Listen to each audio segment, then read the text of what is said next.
Ça, c'est intéressant parce que justement, l'agoraphobie, quelque part, est une maladie sociale industrielle de masse. C'est la dictature de la représentation narcissique des échanges aliénatoires qui produit de... J'ai plein d'adolescents, garçons ou filles, qui sont agoraphobes. Je parlais la semaine dernière avec une patiente qui est agoraphobe, elle ne peut plus sortir. Et j'ai d'ailleurs eu des patients agoraphobes qui ne pouvaient même pas venir au cabinet, et j'allais chez eux. Et donc, si vous voulez, j'ai des patients qui ont atteint un tel point d'agoraphobie qu'ils ne peuvent même pas aller chercher une baguette chez le boulanger qui est à 5 minutes. Parce qu'entre descendre l'escalier et parvenir au boulanger, même si le territoire physique dans la géométrie des espaces est extrêmement limité, dans la géométrie symbolique des angoisses, c'est une éternité. Donc, ils ne peuvent même pas bouger sur 5 minutes. Tout le descriptif de la thèse 1, c'est jadis, toute relation de l'homme à l'autre homme, toute relation de moi à l'altérité était immédiateté et transparence. Aujourd'hui, c'est la thèse 1 de la société du spectacle, tout est devenu représentation, c'est-à-dire tout est devenu médiation. Si vous vivez dans une communauté primitive paléolithique, il n'y a pas de spectacle, de concurrence, de faire-valoir, de spectacle, il n'y a pas de notation pathologique narcissique. Les gens se rencontrent. Dans la communauté primitive traditionnelle, le Sioux alpha dit au Sioux bêta je suis un bon chasseur. Il ne lui dit pas je suis un meilleur chasseur que toi.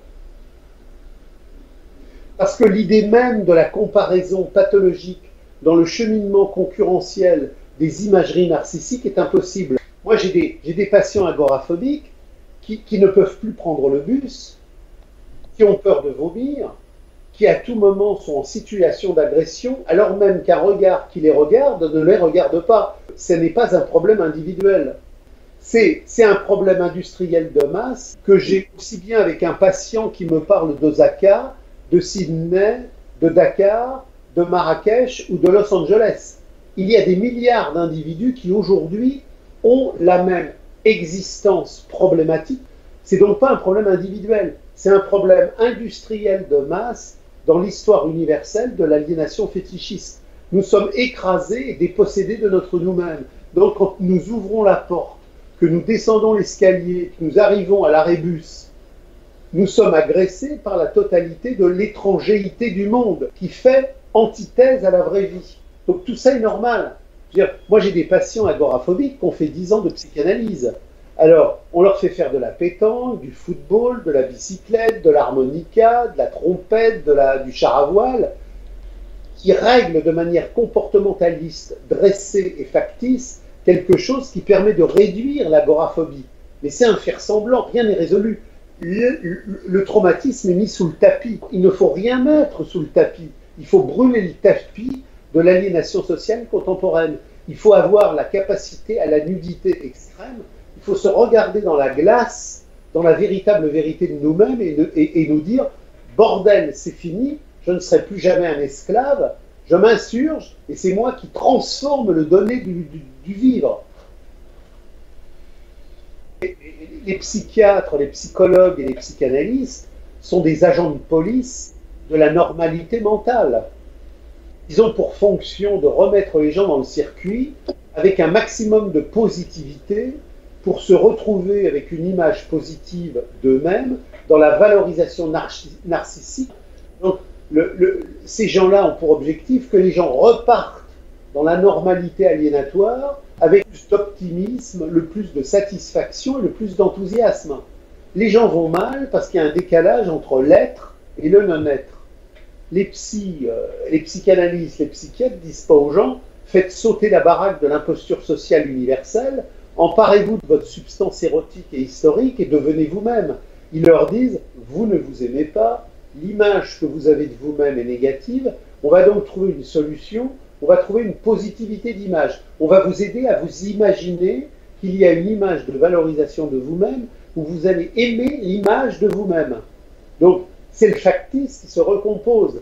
La dialectique radicale dit « abat les images ». Le problème n'est pas d'avoir une bonne image de soi, Le problème est d'avoir une anti-image de soi dans la vraie satisfaction ontologique de l'incarnation réelle. Trouver le vrai être, à bas les images, à bas le spectacle, à bas l'aliénation, à bas la marchandise, à bas le fétichisme. Et là, on avance. Et donc, je vous parlais de ma patiente qui était agoraphobique.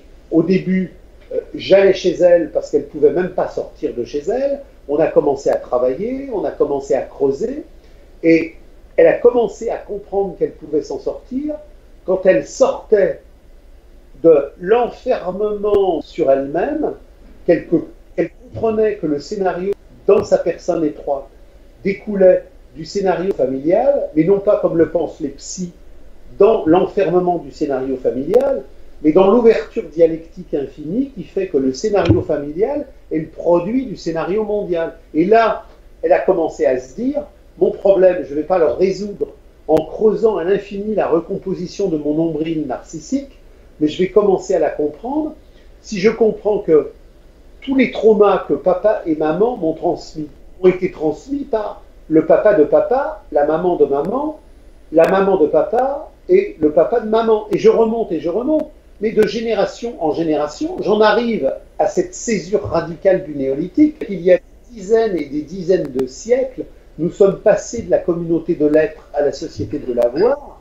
qu'on nous a brisé, qu'on nous a cassé, qu'on nous a remixé, et que depuis le néolithique jusqu'à aujourd'hui 2017, la brisure qui a brisé les communautés, a brisé les êtres dans la communauté, et ça n'a pas cessé de s'étendre, de s'étendre, de s'étendre, et aujourd'hui, en 2017, je vis le paroxysme de l'homme aliéné, je vis le paroxysme de l'homme dépossédé par l'homme.